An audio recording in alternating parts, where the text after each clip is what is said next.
Welcome to episode 5 of the Think Tank podcast, brought to you by the Digital Innovation Group at Providence Health. Think Tank is a supercharged brainstorming session between two leaders from different verticals to help us solve some of healthcare's biggest challenges. This is Kelly Stonelake. Thank you for listening. Today, we will be discussing leveraging data to activate more personalized experiences and create value for customers. Joining us today is Shweta Panapa, Providence Health's Group Vice President leading digital experience, and Doug Milliken, who is a 32-year employee of Clorox and Senior Vice President leading digital channels and experience. Welcome, Shweta and Doug, and thank you for joining us today. My pleasure. Happy to be here. When most of us think about personalized experiences at their best, combining consumer data with technology to deliver individualized marketing and product experience to consumers, we're probably thinking about things like the Amazon landing page or Starbucks mobile app or Netflix's ever-evolving content recommendations that keep us hooked. In other words, healthcare and CPG aren't the first sectors that come to mind. Can you both share a little bit about when and why creating personalized experiences became a priority for you and how your respective organizations are approaching it today? Awesome. So, I'll share a little bit about the why first and then maybe talk about the when. So, there's greater and greater competition in the market for almost every consumer product there is. There's growing consumer power as well. And all of this has eroded the traditional product or service-based differentiation that existed. These days, if brands want to attract and retain their customers, the first realization we have to come to is that we can no longer compete on products or price. And really, the customer experience has become the competitive battleground across brands to keep their customers. And the crucial part of this is making the customer journey easier and more fulfilling for them. And so that's where personalization comes in. That's why this is interesting to us, because personalization is what creates that relevant, individualized interaction between us and our customers to enhance that experience. So that's the why. As far as the when, so I've been shopping on Amazon since 2002, proud Prime member since 2005 when it came out. 10 years later, I find myself working at Amazon, and I find myself not just enjoying the fruits of personalization, but actually having a part in creating it for our customers. So in terms of the actual real importance of personalization, I realized the fruits early on, first with Amazon, then most notably with Netflix, and having, like I said, a part in seeing how things worked under the hood. I was hooked. Yeah, it's interesting because our businesses are so different, healthcare and consumer products. But actually, the concept that we need to move beyond products and price and that experience is what we compete on is actually the exact same place that we've gotten to at Clorox. There were two events, I would say, that came together to spark our orientation towards personalization. The first one was this whole, emerging field, now very mature field of consumer experience. And we realized when we were looking at that idea, it was a really powerful paradigm shift for a company like us. We're very consumer oriented, but we're very brand focused. The brand is kind of the center of the solar system in our consumer packages. We're organized around brands, Hidden Valley Ranch, Brita water filters, Clorox. But then, we realized, well, people don't wake up in the morning saying, boy, my goal in life is to become a loyal advocate of Brita. Right? They wake up thinking, I want to have a healthier lifestyle, and they're looking for help around that. So we started to see that the concept of consumer experience, where you think about consumers have goals, and then they're on a journey towards that goal, and then they're trying to find brands or services that help them, that's really a consumer-oriented way of thinking. And so we began to evolve to this shift from brand focused to consumer experience focused. That then kind of intersected around the same time that there was all this innovation around data and technology that would enable a company like us to actually be able to personalize at scale. Because a company that sells things for $3 or $4, we never could afford to do any kind of one-to-one or even really sort of mass customized. But all of a sudden, with Moore's Law, cloud computing, all of this innovation, the cost of all this came down and the technology wherewithal became available. So now, if I just stick with this Brita example, one of our brands, we can identify, is that person out there a user or a non-user of Brita? Are they motivated by health, or are they motivated by stopping using bottled water and of its plastic? Do they buy online, or are they buying in stores? All of a sudden now we can personalize across the entire experience, because these data signals, we can capture them, we can bring them in, we can store them, analyze them, and activate on them. So now we say we're really an experience company, and our goal is to personalize every consumer interaction, and the data and technology is available to us. So all of that really emerged for us probably starting about 4 years ago, when we've been trying to build that capability and evolve our orientation to do that over the past 4-ish years. When we think about, as you said, Doug, that consumer journey to accomplish your goals, healthcare, the products I bring into my home, the products that I use to support my family, they are some of the most personal decisions that we make as consumers. I mean, you sure can learn a lot about people by understanding those behaviors, right? Across healthcare, across CPG, and some of those journey oriented products that you mentioned. How are you both thinking about creating valuable experiences for people without freaking them out, because these are such personal domains? Healthcare, especially, this becomes a big issue. Customers entrust a lot of data with us, and with great power comes great responsibility. And we have the responsibility of protecting our consumers' data. Generally speaking, the good news is that consumers across industries expect the collection of their data, and they expect that they will get personalized messages. And in many cases, they actually welcome it. The bad news is that it's so easy for us as brands to turn off our own consumers by kind of having this black box of how are we showing them these personalized messages. So transparency becomes such a big factor in how well consumers receive the personalized experiences we deliver to them. I think they're especially interested in these personalized experiences when we can prove that we both understand their needs and we have something helpful to offer when it that can connect to their needs.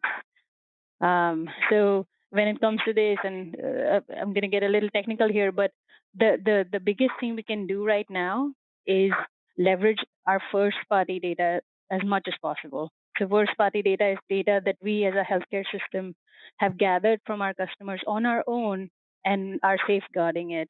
Second, third party data is data that we can get about our customers from third parties. So first party data is almost like the holy grail of personalization. It also provides protection in this whole shifting regulatory landscape, and it helps avoid the whole creepiness factor by using data in the way that our customers expect them to. And what you were sharing earlier about how Clorox looks at the company as an experience company, I imagine personalization plays a big part in in actual product discovery as well, right? Because you guys have so many brands and so many products that you have to offer. It becomes a really interesting story there of how the data floats or goes in between brands to deliver even better experiences. Yeah, for sure. And this question about freaking consumers out, it's interesting because it's again that what's Shweta is saying is so similar to actually how we're thinking about things, but it to some extent goes to how we define personalization, because it's kind of a big mushy word. It means a lot of different things. People can understand it in different ways, and actually our early experience when we were beginning to evangelize this concept of personalization, we didn't get right off the bat. We got a lot of skepticism because a lot of people took it to mean this very one-to-one relationship. And particularly our business leaders, our general managers thought that, well, that sounds really small really niche for a business like us, really expensive. And I'm not so sure I'm interested in that. But actually, that wasn't really how we were thinking about it. We've been defining and now do define personalization more about the matching the right target with the right content at the right time. And so a lot of that is actually just kind of mass customizing things. So just as another example for us using, say, Hidden Valley, which is one of our brands, we may just use data signals to understand, well, here's somebody. A lot of people use ranch to kind of jazz up their meal. So put a little bit of ranch in a burger, put it on some chicken, and it kind of can transform an ordinary weeknight dinner into something a little bit more interesting. So, but we may have a data signal that says, "Oh, you like chicken recipes, and it's a weeknight, and so maybe what we do is serve you a chicken recipe on a Monday afternoon." But we may get somebody else may be a data signal that says, "Hey, I think this is somebody in a family, and it's a Friday night and it's pizza. We'll serve you a recipe about how to use ranch on your pizza." So they're kind of large sort of customizations. It is personalizing, getting the right target to the right message. But we're generally not communicating at a true one-to-one level where people would understand that and see something where it crosses the line. So we're concerned about the freaking people out. But generally, the customization, we think of it as something that people will find incredibly helpful or will be actually almost seamless to them. They have no idea that, we understand that it's a Tuesday chicken dinner and that recipe is like, oh, perfect, because one of my goals is to have a great weeknight, easy, but family-pleasing meal. And boom, that just kind of helped me. Yeah, what I'm hearing from both of you is that that notion of freaking people out probably has a lot to do with not all having the same definition of what personalization means, right? And so in the example you gave, Doug, with your general managers having an expectation about what personalization means versus what it actually means to Clorox, what I'm hearing is at Clorox, it's about relevance. At Providence, it's about connecting people to valuable experiences.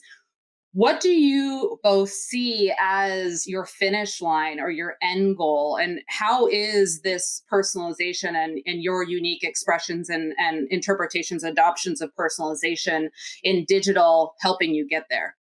Yeah, so Providence is a 164-year-old organization, and the Providence promise is know me, care for me, ease my way. It's rooted in the concept of caring for people. Our organization was set up by a group of nuns who traveled from Canada on the backs of donkeys to be able to help people they found out or they'd heard about in Montana and California who needed help. They came here on on donkey back. Um, they could barely speak English with one mission in mind, which was to care for people.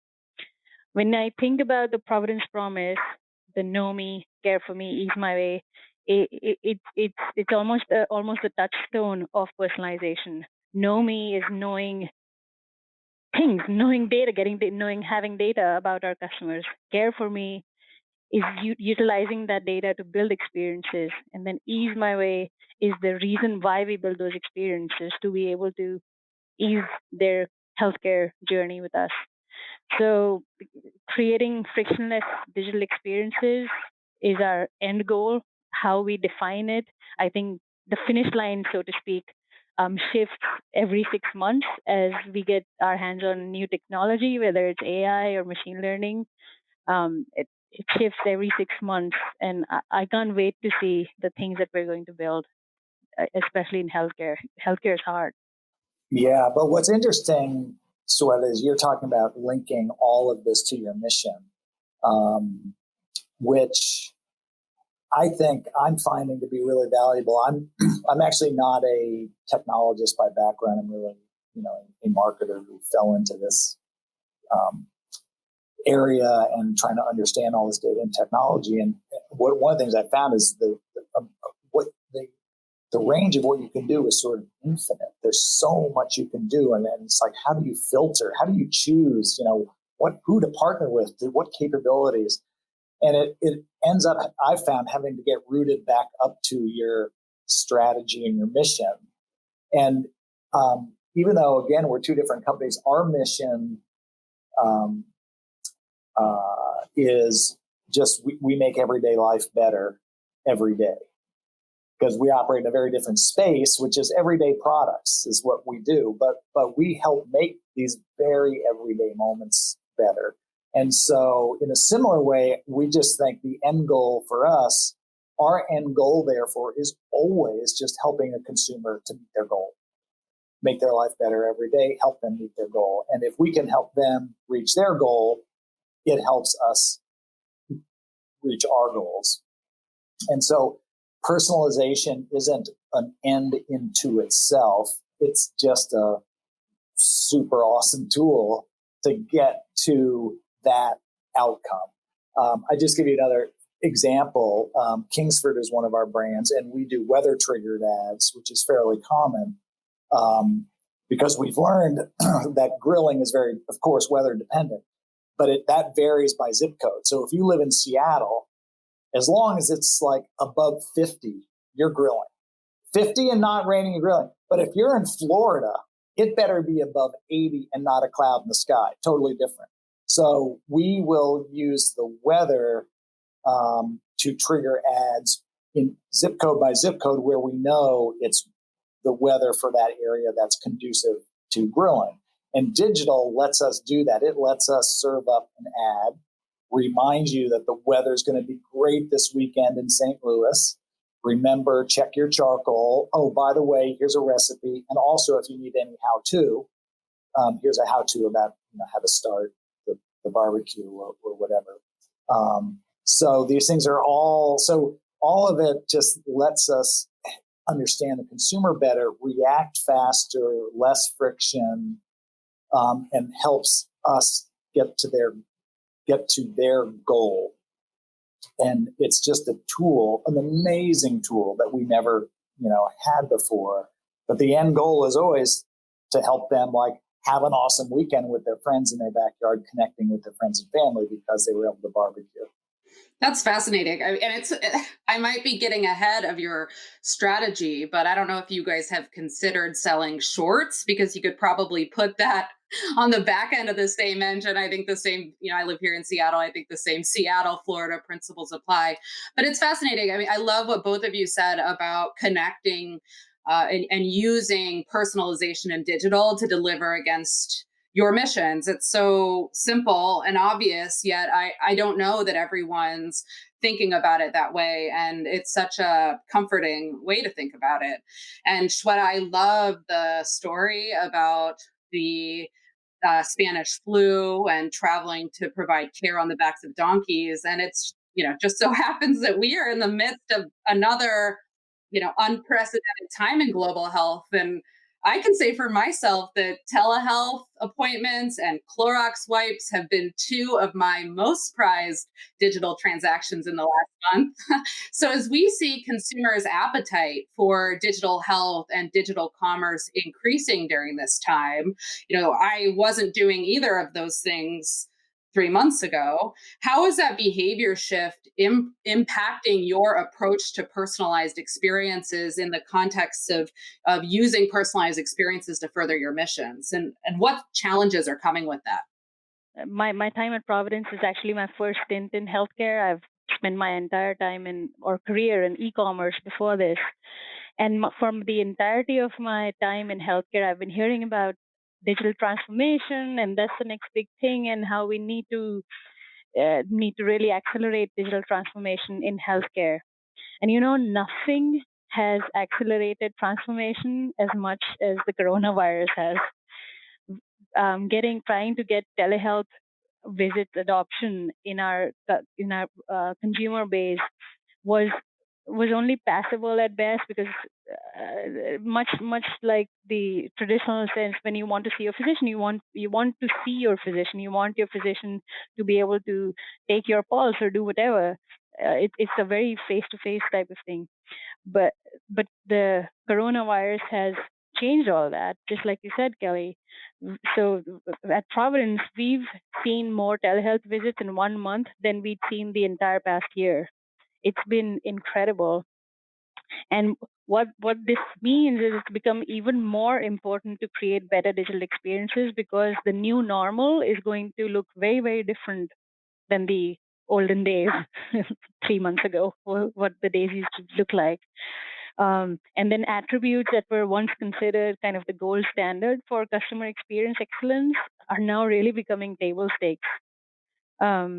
So we are thinking long and hard about how we're going to, number one, really drive things faster and make things simpler for our consumers in any way possible. That is, I think, going to be the very first goal for personalization for us, which is the simplification of the healthcare experience. Like I said before, healthcare is hard. The healthcare experience for a consumer is hard. That's one of the reasons why I'm in healthcare, because I wanted to come here and be part of the solution. And so we're going to really focus on simplification. We're going to be using a lot more AI to power a lot of our experiences. There are, I think the second part of your question was, what are the challenges that come with wanting to do this? And I see two key challenges that we are going to need to address. And Doug, I'd love to hear your thoughts on how you're thinking about these two. One is personalization is an investment. It's an investment. It's a investment into technology platforms, and it's an investment of time of people towards an end. Attributing improvements or ROI, return on investment, for personalization is really hard. And our stakeholders lose confidence when there's no way to validate the ROI. And at a time like this, my CFO is looking at me more closer than they ever have before, with very, very good reason. So that's the first challenge. How do we attribute any ROI to personalization? And then the second piece is around the privacy legislation, like the GDPR in Europe. There's other California protection laws coming into place also.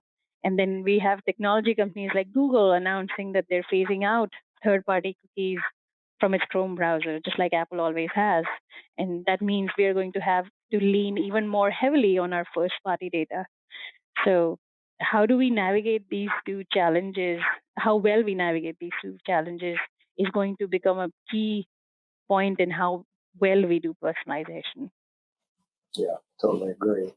I also agree the basic observation that this environment it's less changed the importance of digital and or the nature of it and personalization. It's more just accelerated the trends.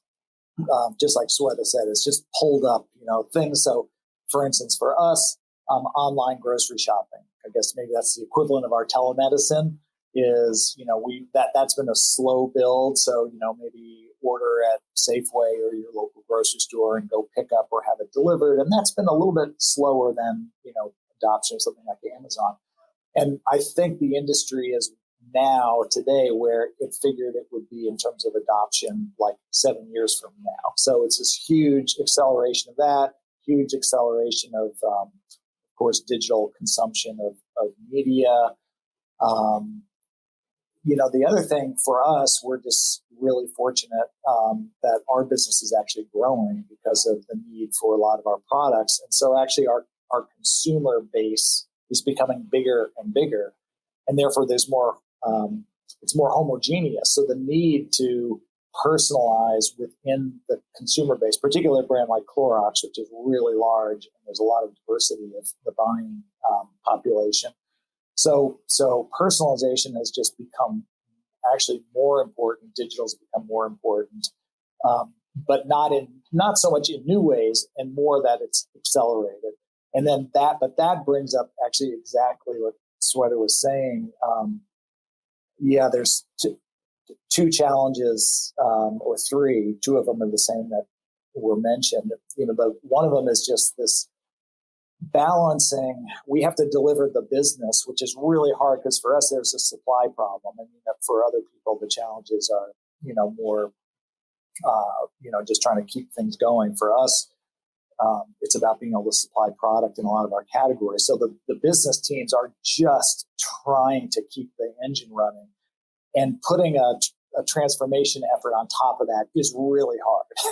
So how do you maintain some focus? So we're really trying to sort of feel our way into the right balance um, of running and keeping the engine going while trying to layer on this transformation. And that gets to this question about ROI. Our experience has been a little different than what Shweta mentioned. It's helped to, I think, narrow down what are the most important digital investments, because we always have a giant list of things that we want to invest in, and it's hard to prioritize. And because we have a lot, there's a lot to do. And this has gotten it to be clearer of what's really important to invest in. So I suspect what will happen for us is we'll invest in a narrower set of things, but more deeply to get those really going. And interestingly, the discussion on ROI for us has actually kind of relaxed a bit, I would say, versus what Shweta mentioned, which I can understand, more scrutiny on what are these budgets producing. But I think where our mindset has been, okay, we've got this huge acceleration, once in a lifetime, time to capitalize and lean into this. And some of the measurement systems just don't exist. So we have to just believe that this is strategically right and operationally right.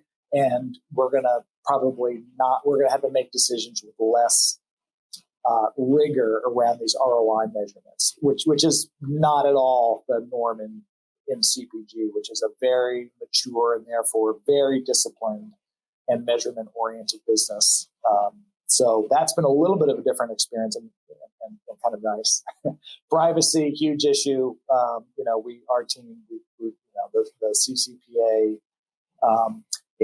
For us, the privacy issue is less that it interferes with our ability to personalize, because as I said, we're doing a lot of kind of mass customization things that are, we don't deal with a lot of sensitive data. We don't do a lot of direct to consumer. We're not fulfilling a lot of purchases. We're not collecting a lot of sensitive data.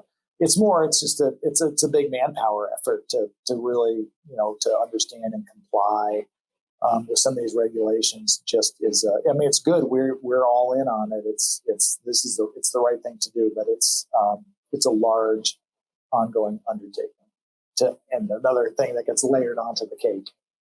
Totally. It's so fascinating to hear where your challenges intersect and overlap. I'm sure many of the folks listening to us today can relate to some of the challenges you're facing, as well as the need to figure out how to prioritize their digital investments. And, bringing it back to what we were talking about earlier, how to simplify those personalization and personalized experiences to deliver against their mission or reason for existing, right? It's not just corporations with well-forged data practices that can implement personalized experiences. So for our listeners who might be tech innovators or entrepreneurs in and outside of healthcare, I'd love to do a quick thought exercise. Approaching marketing this way can be such a valuable strategy for them to drive hypergrowth and loyalty. So if the two of you were to quit tomorrow, which I know must be a crazy idea to you, Doug, after almost 33 years at one company, but let's just explore that for a minute. And you were to embark on an entrepreneurial venture together, what personalized experience tactics would you prioritize, assuming you had limited time and resources? The first thought that comes to mind is related to what I was saying earlier, and I'd want to build something that would be in service to people like Doug and me, which is a mechanism for measuring that ROI. So much, so much investment comes down to really being able to demonstrate the value behind it.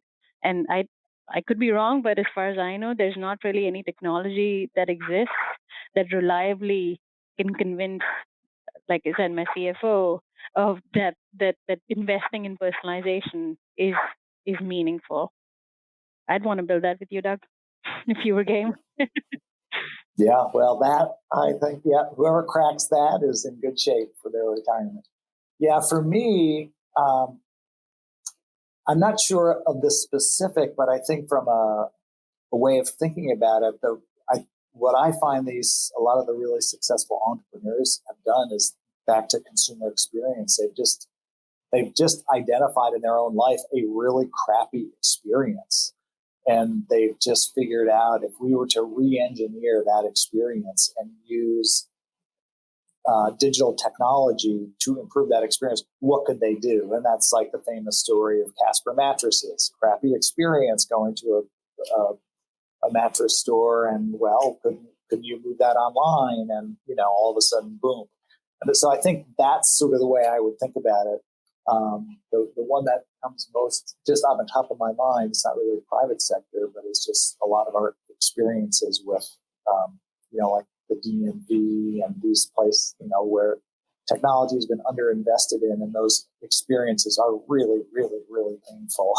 And if you could improve the consumer experience using digital technology of some of the public sector interactions, like the DMV, that would be pretty awesome. Yeah, it's so interesting because the painful or crappy experiences, it's relative to time, right? I mean, the way that we encountered and managed healthcare or bought our home products 30 years ago would be unacceptable to almost any consumer today, right? The notion that I wouldn't have a patient portal, right? Or couldn't order from Amazon or my grocery store or what have you.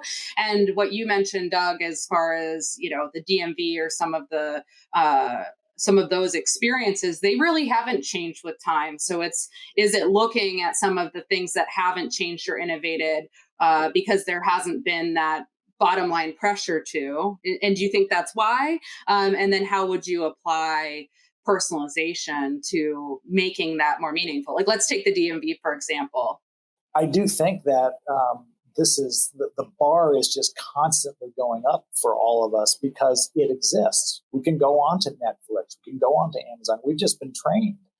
And so I think when you see entire industries being flattened, it's because they just haven't caught up to the way that we all live now. And I think that is, I mean, it's a great way of analyzing it, that you've got certain pockets where the delta between what we're used to in one part of our life and this other part are so different. You think, why can't this be online? I can buy a car online. I can go and I can get a giant mortgage and buy a house online, but I can't vote or do my driver's license. It's just, it suddenly seems so crazy.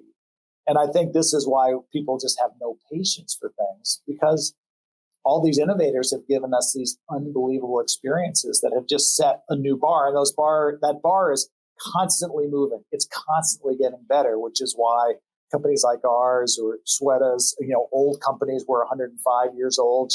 Her company's even older. If we don't move at the speed of the consumer, then you're just another headline in the business section saying Chapter 11. In terms of how you would actually solve a DMV type experience, the first thing that came to mind, my head went there right away, was if they could, I feel like they could deliver proactive customer service for at least half of their interactions, their phone calls and interactions, using natural language processing and AI. They could use both of those things to enable both process orchestration and continuous intelligence that then refines the answers that are delivered to people who are calling with the same questions.